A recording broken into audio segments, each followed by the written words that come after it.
While it's often presumed that it's a patriarchal animal in man trying to protect his turf and privileges that makes him impervious to change. But the truth, however, is somewhat more complex. Because the change wanted of man is restraint, but that wanted of the modern woman is indulgence. And without a doubt, holding in is infinitely more difficult than letting go. In a sense, this restraint and discipline asked of men is the very bedrock of all efforts in education, ethic, religion, and civilization. What all humans strive to learn all their lives but barely get there. It's what all humans suffer to, fight for, struggle, wrestle, scramble with. If it were that simple, this taming of humankind, there'd be no more strife and the lion would have long laid down with the lamb. What's asked of women is easy portion. Yet ironically, even for women, it certainly hasn't been an easy street.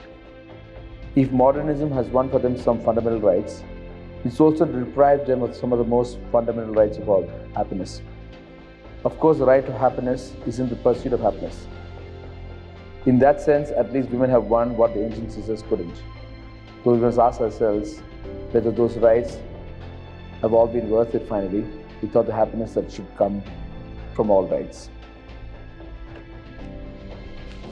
For practically from the beginning of civilization,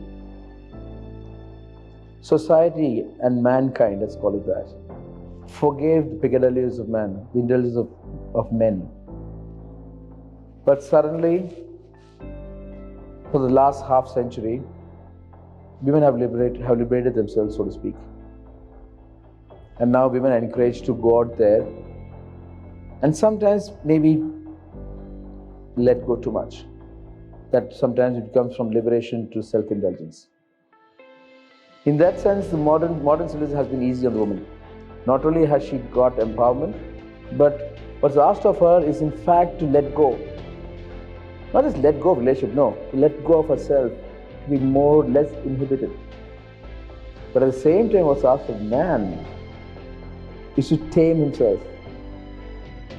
That wild brute hunter himself, now suddenly they asked him to be the homebody who changes from hunting animals to gathering fruits. And it's very difficult. But having said that, self-restraint is actually the crux of all civilization. In fact, you could actually say civilization is nothing but learning of self-restraint. How to restrain your emotions and your passions, or maybe sublimate it to something greater. That's on the one hand. On the other hand, this letting go or self-indulgence hasn't been that great for women either.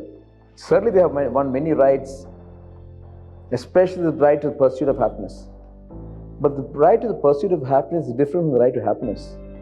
Because every pursuit is more expectation, and every expectation is more unhappiness. In that sense, we have to ask ourselves, as Excerpt said, has that running behind happiness and all the indulgence and the liberations, the freedoms been good for women?